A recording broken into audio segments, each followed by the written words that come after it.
একাধিক জেলার 7 এআরওকে সাসপেন্ড। কমিশনের এসআইআর শুনানিতে গাফিলতির অভিযোগে সাসপেন্ড। ভুল নথি আপলোডের জেরে সাসপেন্ড করা হয়েছে। রাজ্যের মুখ্য সচিবকে চিঠি দিয়ে সাসপেন্ডের নির্দেশ। সাসপেন্ড ফারাক্কার এআরও নীতিশ দাস। ক্যানিং পূর্ব বিধানসভার 2 জন এআরওকে সাসপেন্ড করা হয়েছে। ময়নাগুড়ি বিধানসভার 1 জন এআরওকে সাসপেন্ড করা হয়েছে। অন্যদিকে শামশেরগঞ্জ বিধানসভার 1 জন এআরও সাসপেন্ড। মুর্শিদাবাদের সুতি বিধানসভার 1 জন এআরওকে সাসপেন্ড করা হয়েছে। একই সঙ্গে বিভাগীয় তদন্তের নির্দেশও দেওয়া হয়েছে। সরাসরি রয়েছে নির্বাচন কমিশনের দপ্তর থেকে আমাদের প্রতিনিধি সত্যসুন্দর ভট্টাচার্য। সত্যসুন্দর, একাধিক জেলার 7 এআরওকে সাসপেন্ড করা হয়েছে, কি জানা যাচ্ছে? ঠিক কি কি কারণে সাসপেন্ডের সিদ্ধান্ত কমিশনের?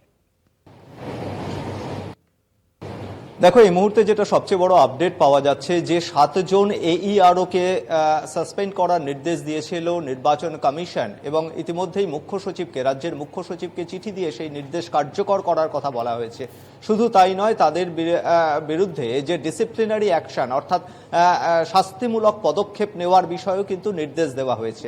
কিন্তু যেটা কমিশন সূত্রে জানা যাচ্ছে যে কেন এদেরকে সাসপেন্ড করার নির্দেশ দেওয়া হলো, ইতিমধ্যেই যে রাজ্যে এসআইআর এর শুনানির প্রক্রিয়া চলছে, সেই শুনানি প্রক্রিয়ায় এর আগেও মুখ্য নির্বাচন কমিশনার জ্ঞানেশ কুমার সতর্ক করেছিলেন বিভিন্ন জেলার যে সমস্ত ডিইও রয়েছেন এবং তাদের মাধ্যমে ইআরও এবং এইআরওকে যে তথ্য আপলোড করা হচ্ছে, যে নথি আপলোড করা হচ্ছে ইসিআই নেট পোর্টালে, সেই তথ্য যাতে কোনোভাবেই ভুল তথ্য না হয় বা নথি যাতে ভুল তথ্য না হয়, এই 7 জন যে এইআরওর বিরুদ্ধে সাসপেন্ড করার নির্দেশ দেওয়া হয়েছে নির্বাচন কমিশনের তরফে, এই 7 জনের বিরুদ্ধে তারা ভুল তথ্য আপলোড করেছিলেন পোর্টালে। শুধু এমনটাই নয়, সেই তথ্য যখন রিচেক করা হয়, সেই তথ্যের যখন আবার যাচাই করা হয়, তখন দেখা যায় যে যারা রোল অবজারভার রয়েছেন, সেই রোল অবজারভাররা কিন্তু তাদের রিমার্কসে লিখেছিলেন যে এই তথ্য ভুল তথ্য, এটিকে আবার যাচাই করা হোক। কিন্তু সেটা আবারও যাচাই না করে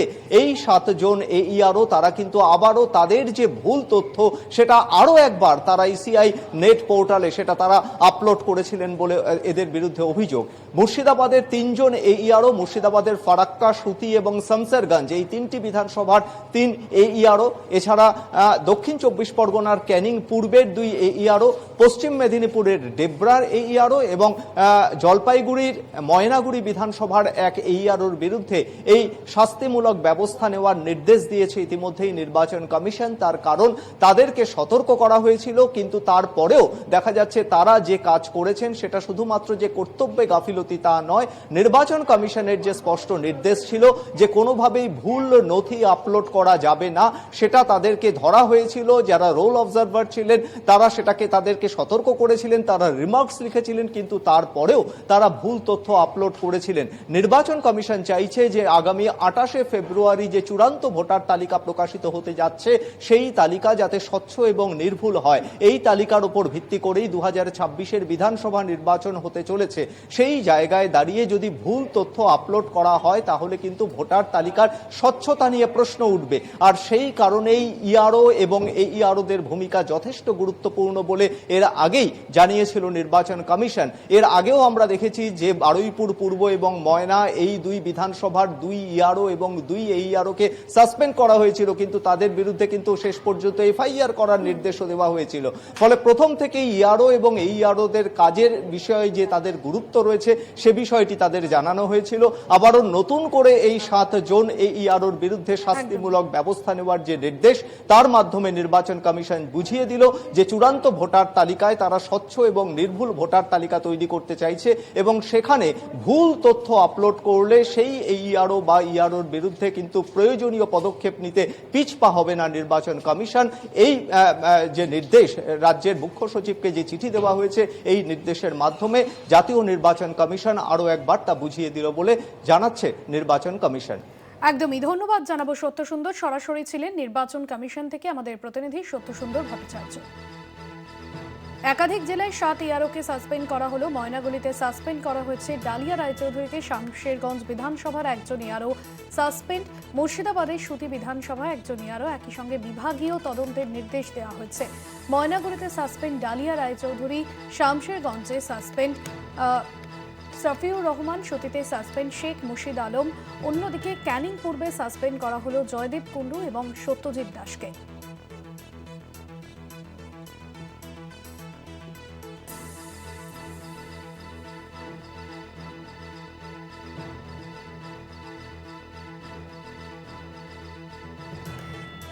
এসআইআর প্রক্রিয়ায় এই প্রথম ক্ষমতা দেখালো কমিশন। এরপর কমিশন চাইলে এফআইআরও করতে পারে।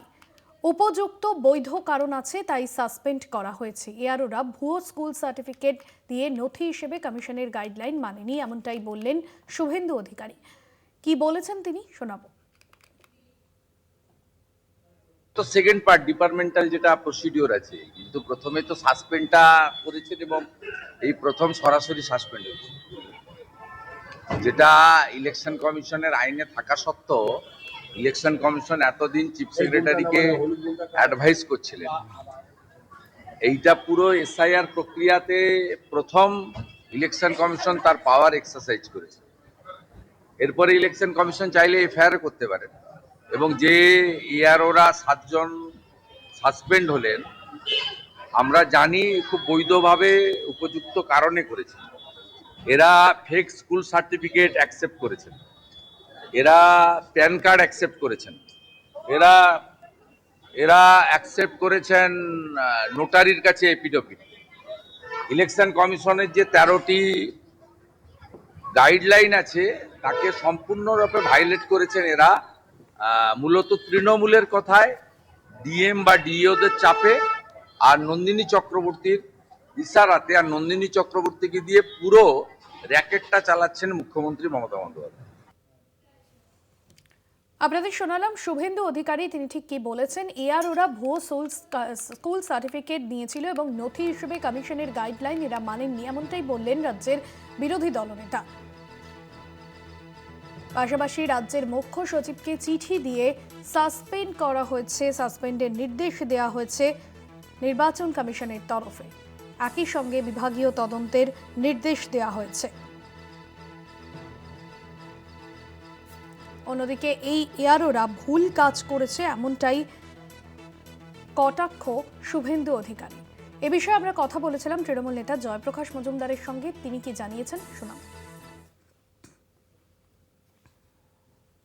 দেখুন, এসআইআর পদ্ধতিতে গাফিলতি যদি বলেন তাহলে সব থেকে বড় গাফিলতি তো হচ্ছে গণেশ কুমারের, যিনি কোন রকম পরিকল্পনা করেননি, প্রশিক্ষণ করেননি, প্রস্তুতি নেননি, এসআইআরটা চাপিয়ে দিয়েছেন জনসাধারণের ওপরে। লজিক্যাল ডিসক্রিপেন্সি চাপিয়ে দিয়েছেন কোন নিয়ম কানুন না মেনে, সেইটা চাপিয়েছেন গণেশ কুমার। 150 জন মারা গেছেন, মৃত্যুবরণ করেছেন তার এই ভুল কাজের জন্য এবং বারবার ভয় দেখানোর জন্য। তাহলে গণেশ কুমারকে কি শাস্তি দেওয়া হবে? আর আমি যতদূর জানি এই এআরও বা যাদের শাস্তির কথা বলছে তারা তো নির্বাচন কমিশনের কর্মরত লোক নন, তারা হচ্ছে সরকারি কর্মচারী। তাদের নিয়োগ, তাদের বিরুদ্ধে শাস্তির প্রক্রিয়া সমস্ত আলাদা। নির্বাচন কমিশন একটা ইয়ে করছেন, নিজেদের মতন করে বলছেন শাস্তি দেব, তাদের সাসপেন্ড করছি। কোত্থেকে সাসপেন্ড করছেন? নির্বাচন কমিশনের কাছ থেকে না তাদের চাকরির জীবন থেকে?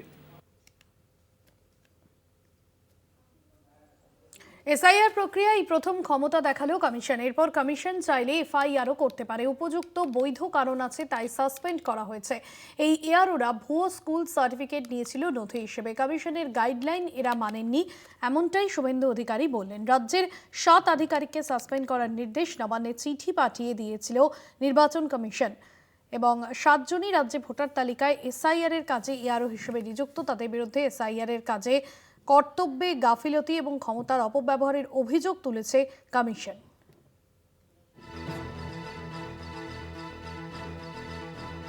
রাজ্যের 4 আধিকারিককে এর আগে সাসপেন্ড করে তাদের বিরুদ্ধে এফআইআর দায়ের করেছিল কমিশন, কিন্তু এফআইআর দায়ের না হওয়ায় শুক্রবার দিল্লিতে নির্বাচন সদনে তলব করা হয়েছিল রাজ্যের মুখ্য সচিব নন্দিনী চক্রবর্তীকে। তার পরের দিনেই জানা যায় যে ওই 4 আধিকারিকের বিরুদ্ধে এফআইআর করার জন্য মঙ্গলবার পর্যন্ত রাজ্যকে সময় দিয়েছে কমিশন। এরই মধ্যে রবিবার রাজ্যে আরও 7 আধিকারিককে সাসপেন্ড করার নির্দেশ দিয়ে মুখ্য সচিবকে চিঠি পাঠিয়েছিল কমিশন।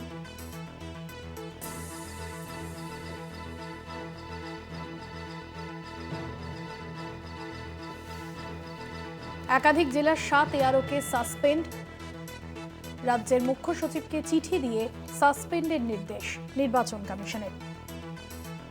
রাজ্যের 4 আধিকারিককে আগেই সাসপেন্ড করে তাদের বিরুদ্ধে এফআইআর এর নির্দেশ দিয়েছিল, এফআইআর করবার নির্দেশ দিয়েছিল নির্বাচন কমিশন। কিন্তু এফআইআর দায়ের না হওয়ায় শুক্রবার দিল্লিতে নির্বাচন সদনে তলব করা হয় রাজ্যের মুখ্য সচিব নন্দিনী চক্রবর্তীকে। ওই 4 আধিকারিকের বিরুদ্ধে এফআইআর করার জন্য মঙ্গলবার পর্যন্ত রাজ্যকে সময় দিয়েছে কমিশন।